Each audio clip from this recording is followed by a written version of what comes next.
Ya kalau soal sebenarnya horor sih sampai kapanpun namanya film itu kan apa namanya? Ya kalau soal kebetulan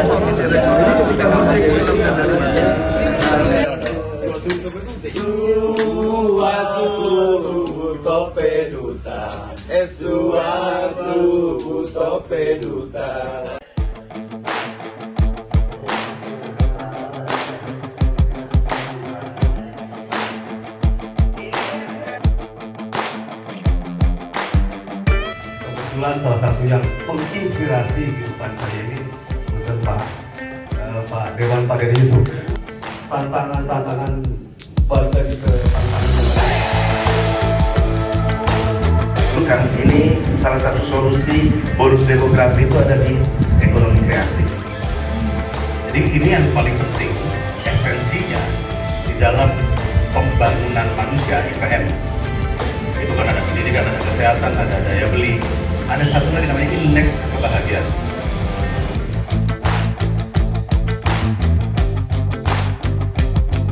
Biasanya kalau di masyarakat kecil, contohnya saya dulu di Karang Taruna, itu sering mengadakan nonton bareng.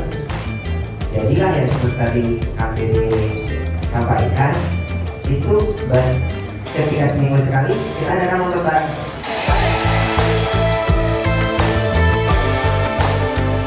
Ada kreasi dari sisi musik, konser ampuh banyak luar biasa. Pak Dede itu tadi tentang film yang ini sangat menarik sekali.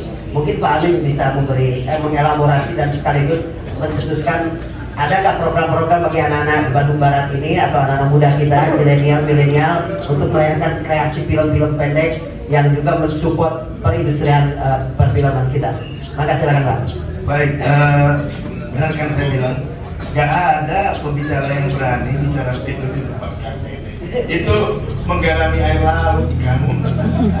Dia coba Kang Dede hanya dalam waktu beberapa saat dia langsung bikin sinopsis namanya atau sinopsis karya, dan mudah-mudahan itu bisa terwujud ya. Jadi si Manis Jembatan Ancol versi Situ Guru itu. Dan saya baru tahu itu rupanya lagu Bubuy Bulan itu ya. Situ Guru lautnya geser di panci nyeret hati nunggu di saya untuk psikolog Pak, jadi harus banyak tahu lagu-lagu yang ikonik untuk daerah tertentu. Bubuy Bulan adalah ikonik untuk seluruh Indonesia. Nah itu mungkin bisa menjadi salah satu referensi musik ketika itu jadi benar-benar jadi film. Nah itu menarik ya ketika Kang Dede punya ide seperti itu. Nah kembali kan, kalau seandainya skema cash rebate itu dimungkinkan, maka sebenarnya kita akan jadi ada semacam tim nanti. Mudah-mudahan tahun depan mungkin ya kita bisa lobby baik-baik dengan Kementerian Keuangan bahwa insentif kepada film itu harus dilihat sebagai investasi, bukan mengeluarkan uang yang sudah kita punya. Kenapa semua negara melakukannya, kenapa kita tidak melakukannya? Saya barusan ketemu orang Perancis Pak, ketemu ke komite film Perancis. Dia mengatakan bahwa ya harus dilihat ekonomi itu kalau 100 miliar ya 25 miliar yang dikembalikan kepada pengusaha produser film, walaupun dia cuma berputar 26 miliar 1 miliar aja impactnya itu harus dilihat sebagai putaran ekonomi gitu. Jadi mudah-mudahan ya kan, mudah-mudahan bantuan akan juga bisa mempush ini. Sebab kalau seandainya cash rebate itu ada, cash rebate itu bukan hanya untuk produser asing, jangan, produser lokal juga, terutama yang mempunyai efek yang disebut dengan spillover impact. Jadi apa yang dikatakan oleh Kang Dede tadi, Manis Jembatan Ancol, itu kalau bahasa susahnya itu spillover impact. Jadi kemudian itu akan berimpact pada situs wisata ini. Nah itu yang saya pikir. Yang kedua adalah bagaimana saya setuju sekali nonton deh podcast saya dengan mini podcast saya dengan Kang Dede ketika Kang Dede mengatakan ekonomi kreatif itu menjadi propaganda negara. Itu betul sekali. Sebenarnya termasuk salah satu film. Ketika filmnya judulnya kan nyanyi Neng, tadi judulnya apa? Neng di situ Ciburuy. Nah, Neng di situ Ciburuy. Kostum yang dia pakai apa? Dirancang, dipikirkan baik-baik. Sudah nonton film Garis Kretek? Itu jadi viral. Kostum yang di kakak legend ya, Dian Sastro Wardoyo, yang disebut dengan kebaya janggan yang itu jadi viral. Banyak sekali sekarang kebanjiran order. Apa yang kebanjiran order? Para penjahit kebanjiran order semua mau pakai itu. Makanya saya kepengen bahwa ide ini jangan cuma ini direalisasikan, kan kita bantu sekuat mungkin, kita bantu agar ini bisa terrealisasi. Dengan cara apa? Dengan cara itu tadi. Apakah kalau memang cash rebate belum bisa dijalankan, padahal sebenarnya itu akan memancing produser untuk berani mengeluarkan investasi untuk ini. Sebab Jawa Barat itu diuntungkan oleh jumlah penduduknya yang besar. Ketika satu kata Sunda itu pasti akan memancing orang untuk datang nonton, kan? Itu yang menurut saya, kan? Jadi tidak ada kata lain, ide film, ide musik, ya mari coba sama-sama kita realisasikan. Pak Amin, yang Bapak bilang itu cash rebate ya? Semacam kalau di dunia pertambangan itu mungkin yang disebut cost recovery itu. Jadi sebuah swasta bikin film misalnya 10 miliar, nanti negara ada membayar untuk kos-kos tertentu yang memang karena ada nilai investasi, nilai promosi dan sebagainya. Kalau di dunia pertambangan yang saya paham itu adalah cost recovery, dan itu disahkan oleh undang-undang, Pak. Itu spending lokal, Pak. Jadi sebenarnya misalnya 10 miliar. 10 miliar itu komponennya adalah misalnya konsumsi. Siapa yang dapat konsumsi pada saat itu? Itu pasti orang sini. Hotel, biaya hotel kita kasih, itu pasti orang sini. Wardrobe, itu pasti orang sini. Jadi uang itu tidak kemana. Itu yang makanya saya heran kenapa ini dianggap mengeluarkan uang. Orang asing datang di sini, produser Jakarta datang sini, bawa 10 miliar, dia spending lokal, yang terima itu adalah ini. Makanya komponennya itu adalah komponen yang diserap oleh lokal. Jadi sebenarnya agak heran kalau dikatakan itu membuang uang, karena uang itu diserap oleh lokal, makanya namanya spending lokal. Gitu, Pak. Betul, sangat betul. Andre, ada respon? Ini konsep baru ya. Ini perlu kebijakan memang. Jadi Senayan ini harus turun tangan kayaknya. Ya, saya kalau berbicara film tentunya saya harus melihat film ini apakah menjadikan sebuah keuntungan atau film menjadikan sebuah mudarat. Jawabannya sederhana, Pak. Begini, ketika saya di sebuah produksi film, setiap hari itu saya membutuhkan paling sedikit 200 kru yang bekerja. Era saya itu masih 60-75 orang. Sekarang satu film itu kurang lebih 200 karyawan per hari.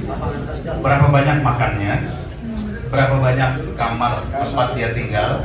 Ya, berapa tenaga kerja? Belum lagi tadi kalau zaman saya dulu masih aktif, ada yang namanya makeup, ada yang namanya kostum, paling 2 orang. Sekarang kostum saja itu sudah 8 orang. Ada kostum, ada wardrobe, ada yang tukang setrikanya, ada yang buat menjahit di tempat, itu 8 orang. Makeup ya begitu, udah lagi bukan namanya makeup man, tapi sudah menjadi namanya MUA, makeup artist.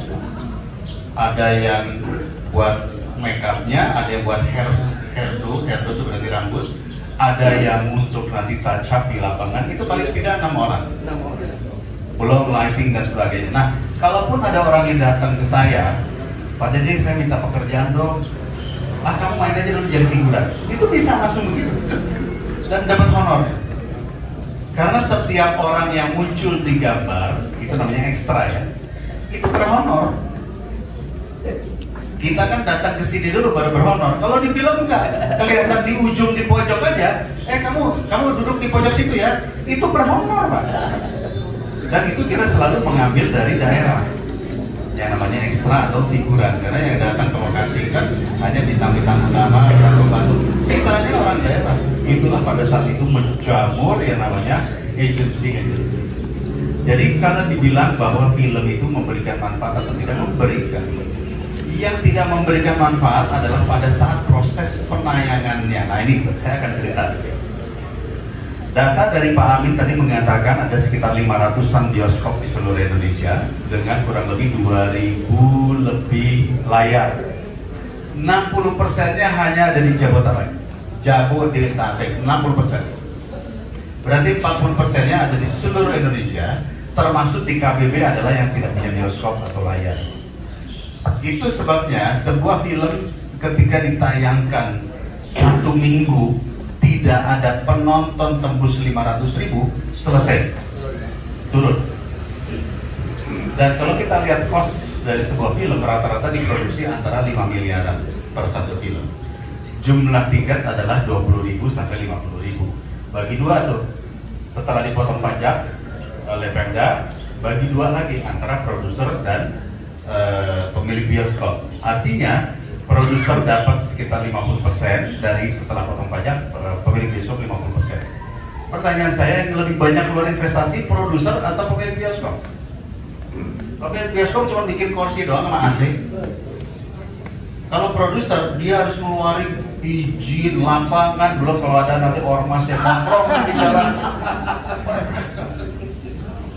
Beneran? Betul. Kosnya itu lebih besar. Pemilik bioskop cuma bikin ya udahlah pasang-pasang kursi-kursi, kasih AC, kasih makanan, beli kentang, apa segala macam. Investasinya hanya itu. Gak perlu investasi karya. Gak perlu mengundang orang-orang sarjana dari IKJ, S2, artis bayar miliar-miliaran. Gak perlu deh Pak. Inilah yang menjadikan film tidak berkembang karena sangat bergantung kepada media namanya bioskop. Itu sebabnya usulan saya kepada pemerintah sejak awal adalah perbanyak bioskop daerah. Setiap kabupaten kota, bayangkan tadi hanya 2.000 di layar atau 500 bioskop, 60%-nya hanya Jabodetabek. Ciamis punya bioskop nggak? Nggak ada. Sumedang ada bioskop nggak? Ada. Ada di mana? Ya di mall. Majalengka ada nggak? Ada. Jadi dari sini aja udah kelihatan mau di mana masyarakat kita yang 280 juta orang nonton film. Itu sebabnya saya akan terus mengendorse, termasuk nanti melalui rancangan revisi undang-undang perfilman, bahwa pemerintah salah satunya adalah bagaimana menyiapkan komponen media penayangan hiburan rakyat namanya bioskop dengan menggunakan aset daerah. Kan banyak gedung-gedung daerah kan, satu jadi bioskop, pengusahanya tinggal invest si kursi, si AC, si lain-lain dan sebagainya. Film yang ditayangkan adalah film khusus Indonesia, nggak boleh ada film Marvel. Jadi begitu seminggu di 21, seminggu di CGV berhenti, dia turun langsung cek. Di bioskop di daerah tiketnya cukup Rp10.000. Ya. Mau nggak ibu-ibu nonton Rp10.000? Ya, mau lah, 10.000 lah. Lebih mahal sebelah daripada mahal. Makan bakso aja deh. Iya kan? 10.000 bisa sambil pegangan di dalam. Nonton horor. AC nggak perlu yang kenceng-kenceng Pak. Banyak kipas angin biar ngesang di dalam. Tapi intinya adalah bangga loh daerah punya bioskop. Pak Bupati, Pak Kepala Daerah mengajak anak-anak SMA, SMP, ayo nonton film bagus nih. Jangan yang diajak, jangan yang horor, tapi yang berpendidikan. Akibatnya, kalau kita sekarang maksimal jumlah penonton di Indonesia 10 juta satu film, yaitu yang KKN dan agak lain 9,1 juta, maka itu baru di bioskop papan atas, belum turun ke bawah. Kalau ada 400 kabupaten kota lain yang memiliki bioskop, maka mereka akan turun. Itu yakin bisa tembus 20 juta. Karena muter dulu di bawah.